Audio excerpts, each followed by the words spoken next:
In this video, we have a problem with composite functions. On the left side of the equation, we have a composition of functions f of x, and that is given as x squared minus x plus 1 on the right side of the equation. Our job is to calculate the value of f of 0. In order to solve this problem, we need to focus on the left side of the equation. As you can see, we have f of x, where this f of x is sent as an argument to the function f. Our job is to find the value of f of 0, and the first idea that comes to mind is to make an equation that f of x is equal to 0. The problem we now have is that we don't know what f of x is.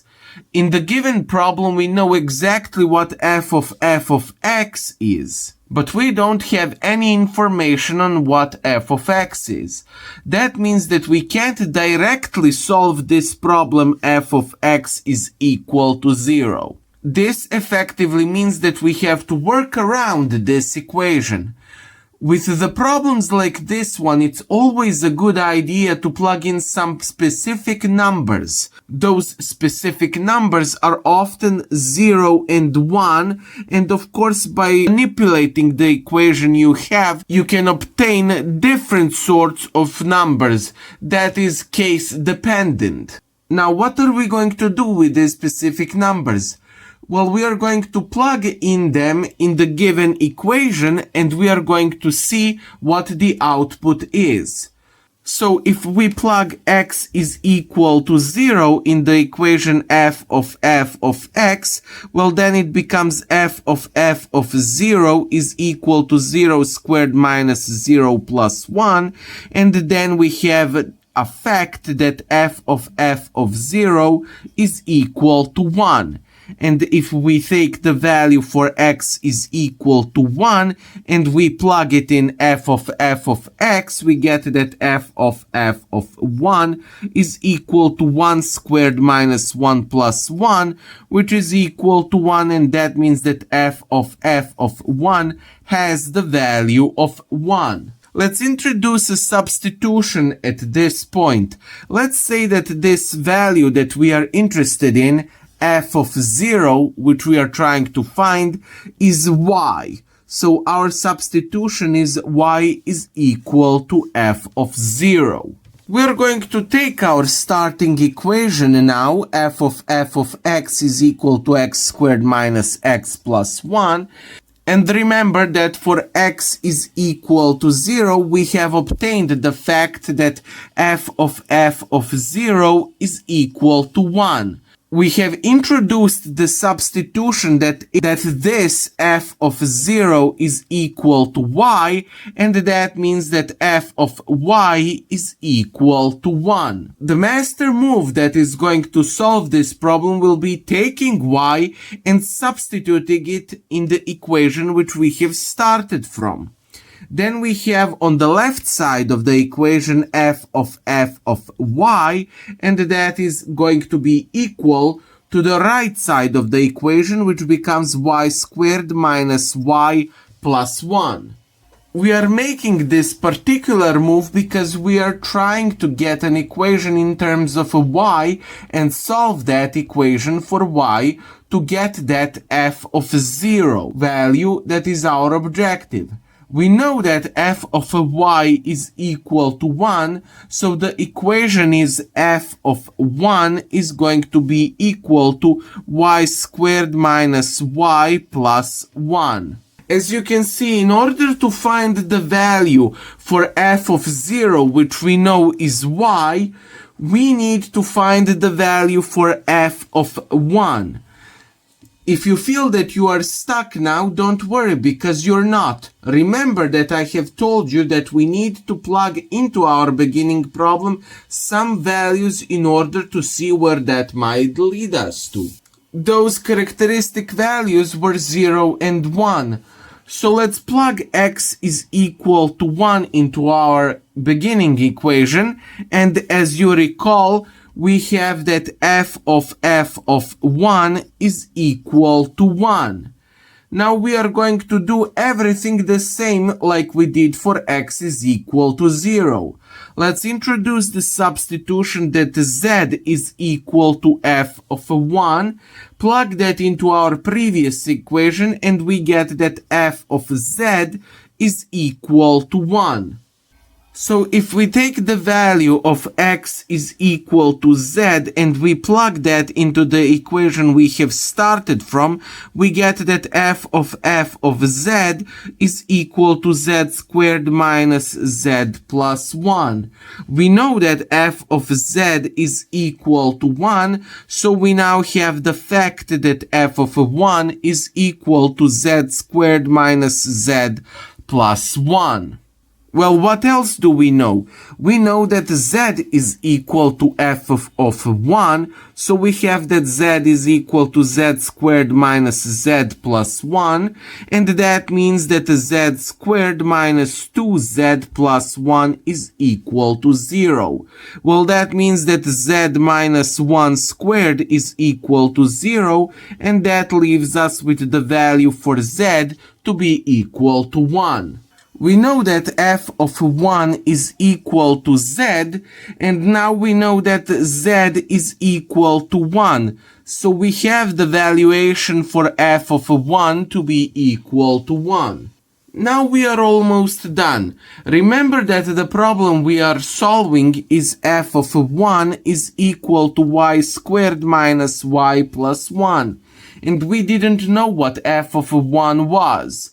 Now that we have that f of 1 is equal to 1, our problem becomes y squared minus y plus 1 is equal to 1. And of course that is equivalent to y squared minus y is equal to 0.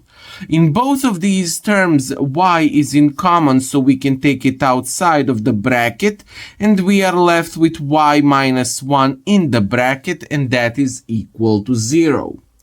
When the product of two numbers is equal to 0, well, that means that either the first term of that product is equal to 0, or the second term of that product is equal to 0. So we know that y is equal to 0 or y is equal to 1. Let's recall the substitution we had introduced at the beginning. F of 0 was substituted with y.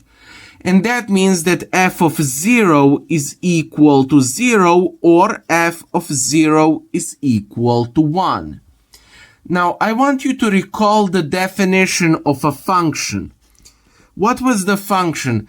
A rule that maps set A to set B was called a function if and only if for every element y of set B there existed exactly one element x of set A such that f of x is equal to y. So mapping f maps x to y. And this mathematical sentence here means that one original is an element of set X, has only one image. So let me explain that graphically. If we have a set A here, and we have an element X inside of it, and we have a set B on here, and we have a mapping, a function f which maps set A to set B. For every element x, there exists exactly one image of that said element f of x. So if we have a situation like this one, where function f maps element x into two different originals, f of x here and f of x here, well, now we know that f is not a function. So this situation is something that can never happen. Basically, a function f can't give two different images for one original. Therefore, f of 0 is either 0 or it is equal to 1. It can't be both at the same time. And this here is exclusive disjunction. The logical table for this operator here, exclusive disjunction, looks like this. We have PQ and we have P exclusive or Q. So if P has the valuation of true and this Q has the valuation of true, this is false. And true, false will give us the result of true, then false and true will give us the valuation of true, and false will give us the valuation of false. And this means that f of 0 is either equal to 0 or it is equal to 1. F of 0 can't be 0 and 1 at the same time. It can only take one of these two values. Let's now test if f of 0 is equal to 0 is a solution of our problem. We are going to plug in the value of x is equal to 0 in our beginning equation. F of x is equal to x squared minus x plus 1. Then we get that f of 0 is equal to 0 squared minus 0 plus 1, which is equal to 1. And we have that f of 0 is equal to 1. F of 0 is equal to 0, so f of 0 is equal to 1 from this step here. So we have that f of 0 is equal to 0 and at the same time f of 0 is equal to 1, and according to the definition of a function, this is impossible. So we have a contradiction. The proposition which had led us to this contradiction was that f of 0 is equal to 0. And that means that negation of this proposition is true. So f of 0 has to be different than 0.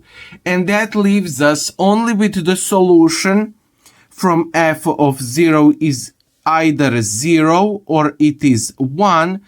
And we know that f of 0 is different than 0. That means that f of 0 is equal to 1. And this is the only solution of the problem. So thank you for watching and I'll see you in the next video.